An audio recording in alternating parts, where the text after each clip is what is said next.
నిరాహార దీక్ష విరమణ పేరుతో సీఎం ఇచ్చే బత్తాయి రసంలో విషం కలిపి శిబిరంలో విద్యార్థుల్ని చంపే ప్రయత్నంలో ఉన్నారు.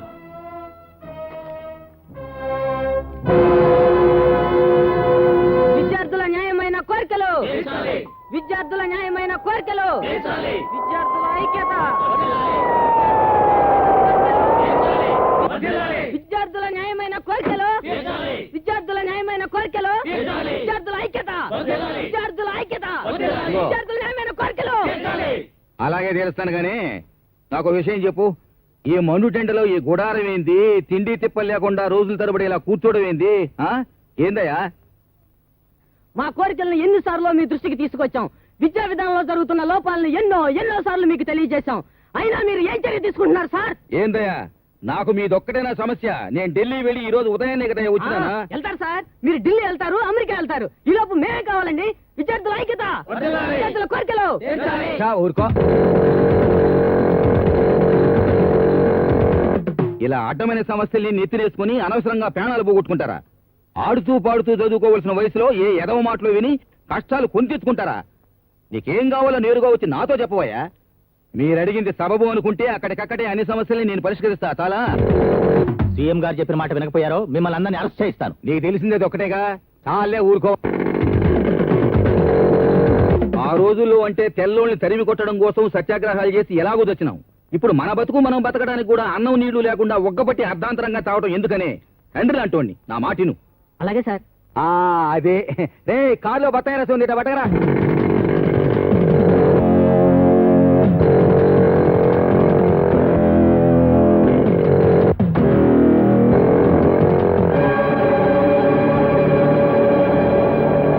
సార్ ఆగండి.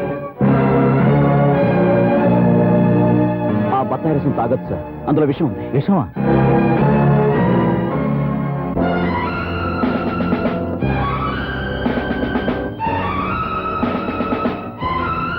ఇందులో విషం కలిపావా? లేదు. నిజం చెప్పు, విషం కలిపావా లేదా? లేదు. నిజం చెప్పు. లేదు. తాగైతే 102 వాడిని తీసుకురండి రా. పోతారా లేరా? ఏ విశ్వనాథని హత్య చేసినందుకు నేను అరెస్ట్ చేస్తున్నాను. ఎంతో మందిని చంపినాం. అరెస్ట్ అవడం మాకు అలవాట్లేదు. అన్నొచ్చినాక మాట్లాడుకో. జోకర్ వచ్చిందయ్యా. జోకరు.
అభినందించడానికి వచ్చాను.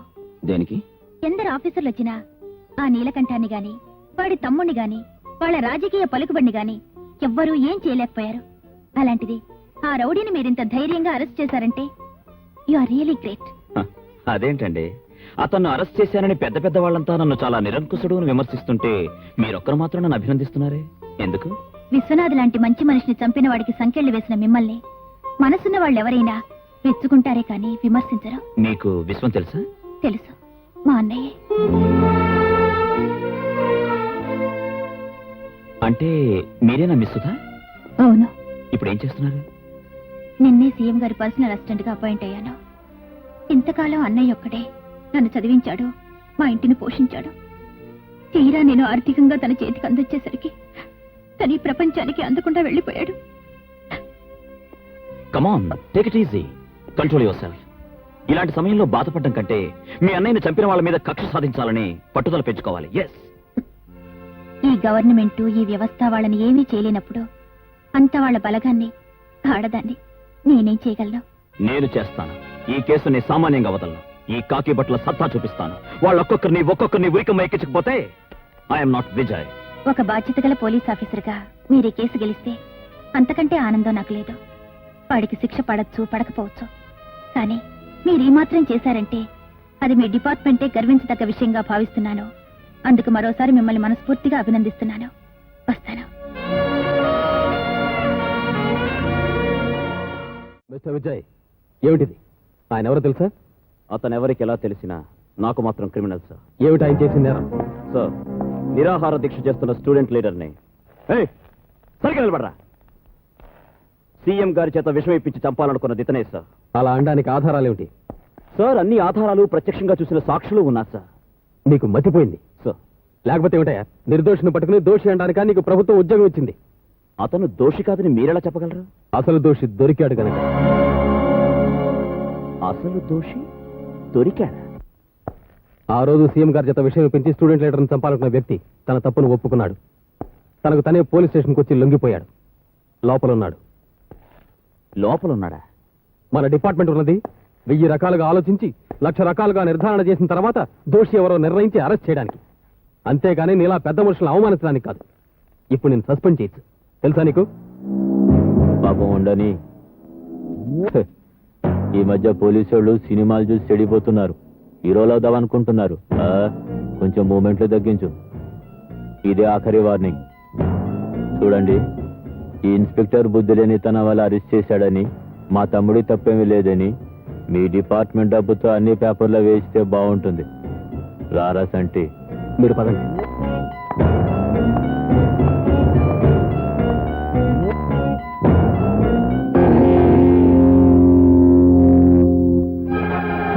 సార్, ఆ నేరం చేశానని లొంగిపోయిన రాస్కల్ ఎక్కడున్నాడు? 3వ నెంబర్ సెల్లో ఉన్నాడు సార్.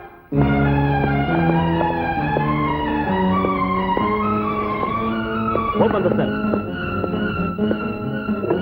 రైట్.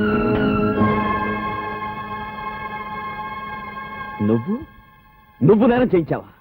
అవును అవును, నిజం చెప్పు. మా ముసల్దానికి ఒంటో బాగాపోతే డబ్బులు ఇస్తానంటే వచ్చా. ఇక్కడ కూకున్నా, అదైనా కడుపు నిండా తిండి తిని బతుకుద్దని. Damn it.